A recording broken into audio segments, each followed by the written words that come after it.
Kuliah pagi ini akan membahas tentang konsep ad-domir dan an-nur. Ad-domir dengan an-nur. Tuh, manusia dalam teori tentang konsep nur dan domir memiliki 4 kualitas. Sebelum menjelaskan 4 kualitas tersebut, mari kita menjelaskan dulu tentang konsep nur dan domir.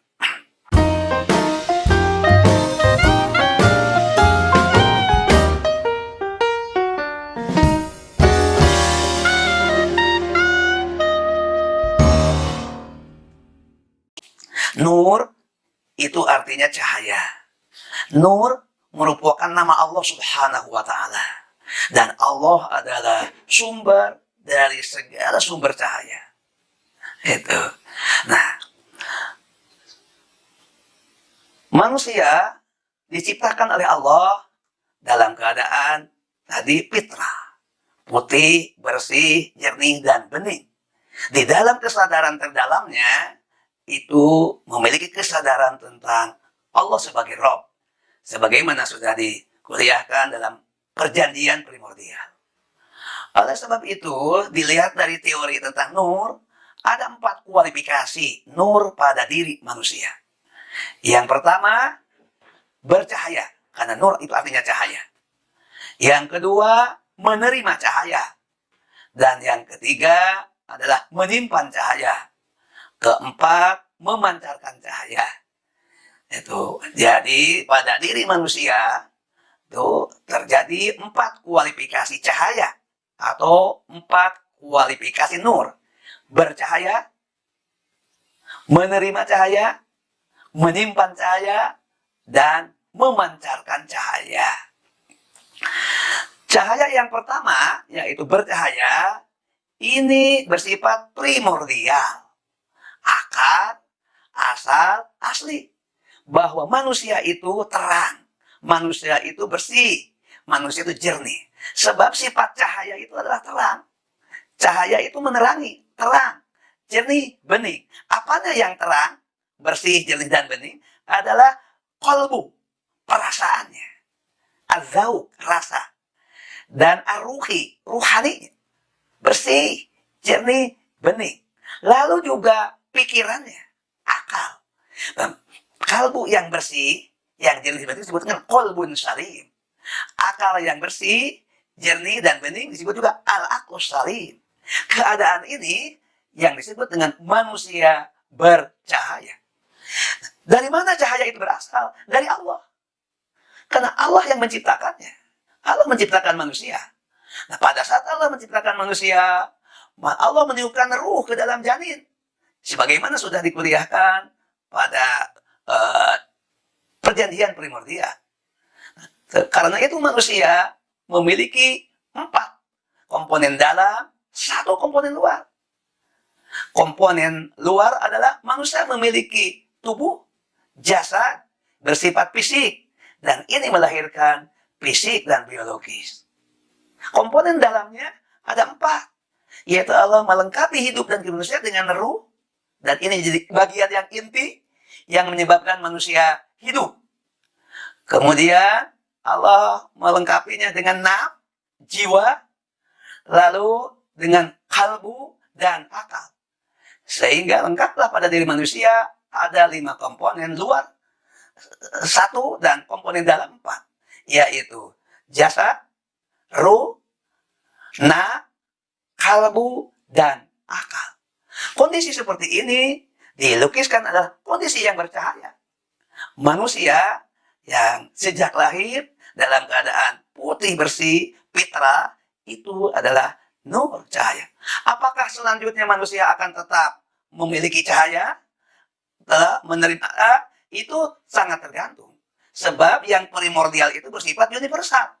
Apa yang maksudnya dengan primordial dan universal? Primordial sudah dijelaskan adalah akar manusia, keaslian manusia, itu akar, asal, asli manusia.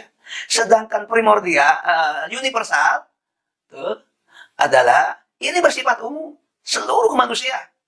apapun bahasanya, apapun budayanya, apapun suku bangsanya, di zaman mana dilahirkan, ini bersifat universal. Jadi primordial itu bisa dijelaskan melalui akar, asal asli, dan universal. Aduh, jadi kenapa Allah menciptakannya? Ini adalah modal. Modal manusia itulah percaya, bertuhan, menyadari Allah sebagai Rob, sebagai ilah, sebagai maliknya. Itu, ini pandangan dasar tentang manusia. Ini kajian manusia menurut Al-Quran. Jadi singkatnya, manusia itu seluruhnya, semuanya secara universal adalah bercahaya. Terlahir dalam keadaan bertuhan. Tetapi itu tersimpan dalam alam bawah sadar. Kualitas yang kedua, bercahaya. Menerima cahaya. Tentu yang menerima cahaya ini ada syarat. Tidak semua menerima cahaya. Tidak bersifat primordial tadi, tidak bersifat universal. Ini dilihat dari sisi kapasitas manusia, tergantung apakah manusia membuka pikirannya, apakah manusia membuka kalbunya, yaitu membuka kecerdasan rasa dan kecerdasan rohaninya. Jika manusia bersikap terbuka, lalu kemudian menerima cahaya yang datang dari Allah. Apa yang dimaksud dengan cahaya yang datang dari Allah itu? Itu Al-Quran, itu cahaya yang datang dari Allah. Rasul datang membawa cahaya, membawa pengajaran tentang la ilaha illallah, tidak ada Tuhan selain Allah. Tuh, dan meyakini bahwa Muhammad bin Abdullah itulah Nabi dan Rasul Allah. Lalu Allah mengajarkan tidak ada Tuhan selain Allah, tidak ada ibadah kecuali kepada Allah, tidak menyekutukan Allah dengan apapun dan siapapun, tidak mempertuhankan sesama manusia. Jika itu masuk ke dalam pikirannya, menjadi konsep, pengertian, pengetahuan, pengertian dan pemahaman, masuk ke dalam kalbunya, lalu menjadi keyakinan, i'tiqadun bil qalbi, maka orang ini menjadi orang yang beriman, menjadi orang mukmin, yaitu orang yang membuka, menerima, dan membenarkan. Membuka pikirannya, membuka kalbunya, menerima yang diajarkan oleh Allah melalui Rasul dalam Al-Quran, diterima, lalu dibenarkan. Maka orang itu menjadi orang yang beriman. Itu karena iman itu adalah i'tiqadun bil qalbi, keyakinan di dalam kalbu yang meresap, kemudian dihayati, diresapkan, mengakar, ditopang oleh pengetahuannya, oleh pengertian dan pemahamannya. Jadi ilmu itu penopang yang memperkuat, dinyatakan secara terbuka, iqrarun bil lisan, dinyatakan secara terbuka, sehingga pernyataan itu didengar oleh orang banyak dan menjadi saksi atas keimanannya. Pada saat menyatakan, kemudian pernyataan itu menggambarkan asidku, kejujuran, benar yang diucapkan itu sesuai dengan yang dihayati, yang diresapkan, yang diyakini dalam hatinya, ditopang oleh pengetahuan, pengertian dan pemahamannya. Maka keyakinan itu asidku, itu adalah sebuah kejujuran.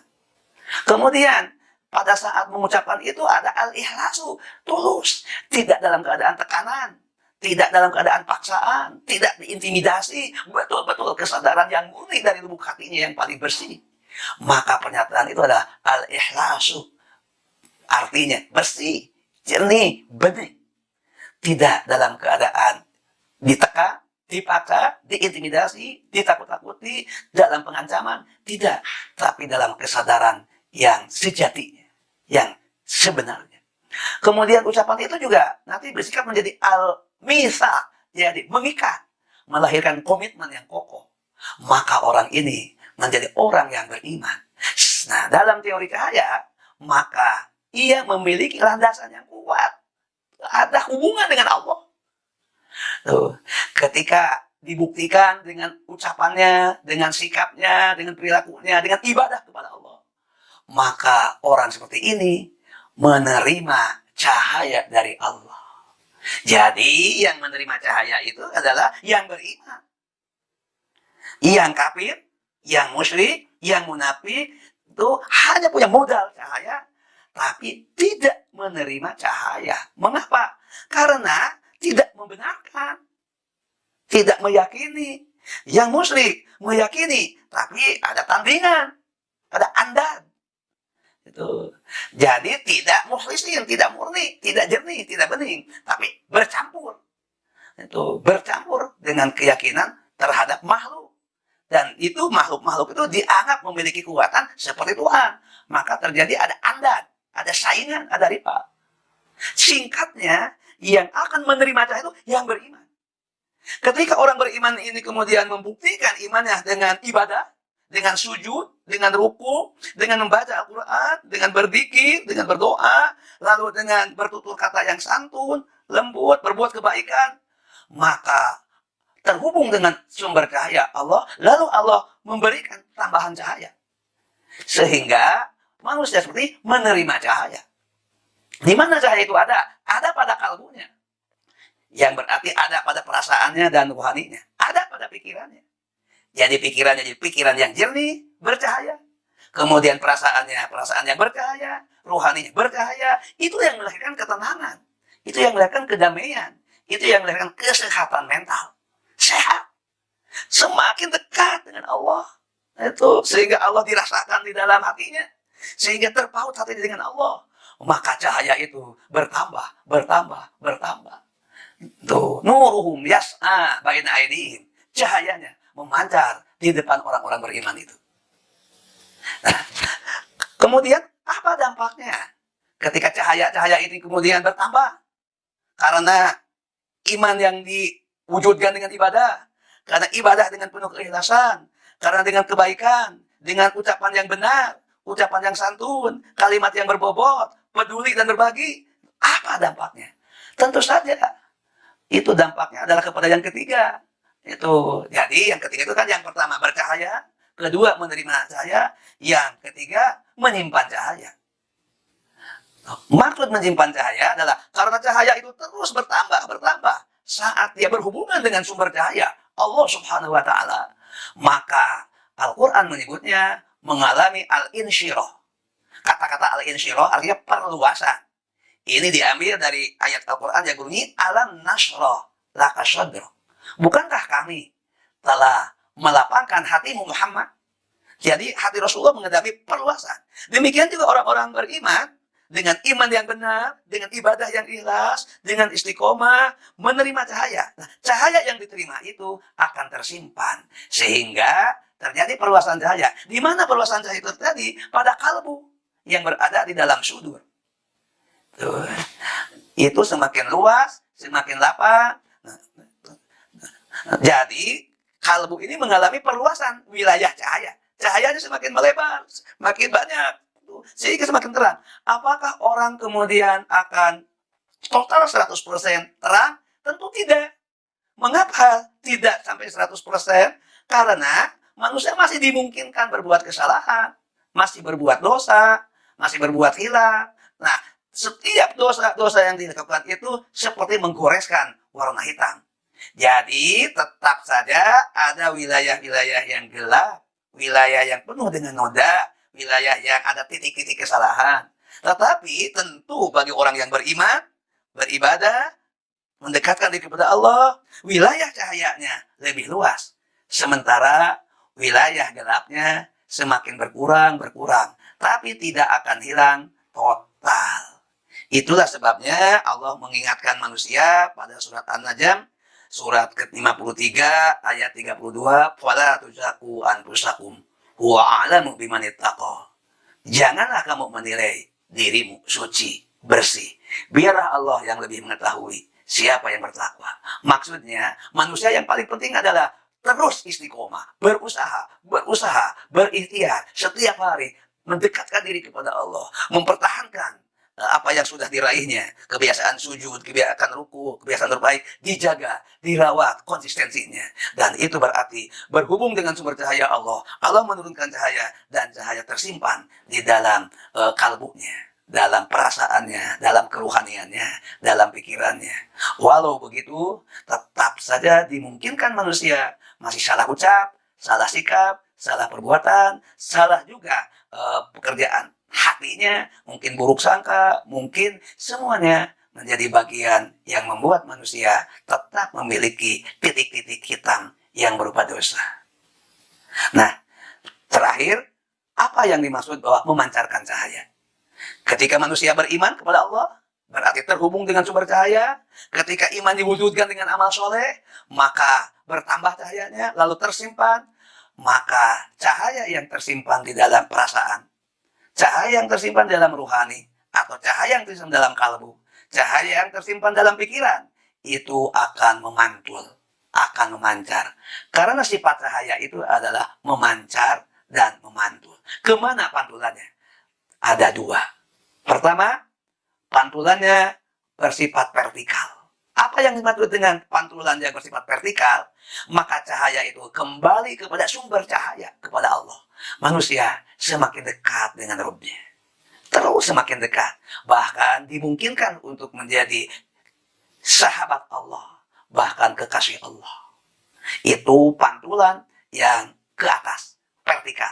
Jadi, partikel-partikel cahaya kembali kepada cahaya matahari. Partikel-partikel yang datang dari Allah membuat pribadi itu dekat dengan Allah. Bahkan bisa jadi sahabat Allah dan kekasih Allah. Yang kedua, memancar ke samping, bersifat horizontal.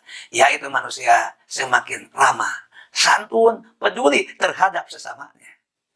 Terhadap sesama manusia, terhadap lingkungan hidup. Apa yang dimaksud semakin ramah? Itu karena dia akan berkata dengan cahayanya, akan bersikap dengan bimbingan cahayanya, sehingga seperti sikap cahaya itu akan terang, akan menenangkan, akan membawa kedamaian, akan membawa kesejukan, dan akan mencerahkan. Terhadap sesama muslim, tentu akan direspon oleh muslim lagi, sehingga satu sama lain menjadi cermin bagi sesamanya. Bagi yang bukan muslim, ini adalah promosi bahwa Islam dengan Al-Quran, dengan keislamannya, dengan seluruh totalitas kepribadiannya sebagai muslim, itu akan membawa rahmat bagi mereka. Yaitu mengajak untuk hidup rukun, damai, dalam lingkup kemanusiaan. Dan ini adalah promosi tentang Islam dan kaum muslimin. Kalau promosi ini kemudian dilakukan dengan tulus, dengan ikhlas, tidak sedikit membuat orang-orang yang bukan muslim tertarik, terpesona untuk melirik Islam, memahami Islam, bahkan pada akhirnya terbuka pikirannya, terbuka perasaannya, menerima cahaya dan membenarkannya menjadi muslim. Demikian kuliah hari ini. Semoga Allah Subhanahu wa taala senantiasa membimbing kita jadi pribadi-pribadi yang beriman, beribadah, sehingga terhubung dengan sumber cahaya, lalu menerima cahaya dan menyimpannya, serta senantiasa memancarkan cahaya kepada sesamanya, sehingga jadi pribadi-pribadi yang mencerahkan, pribadi-pribadi yang membawa kedamaian,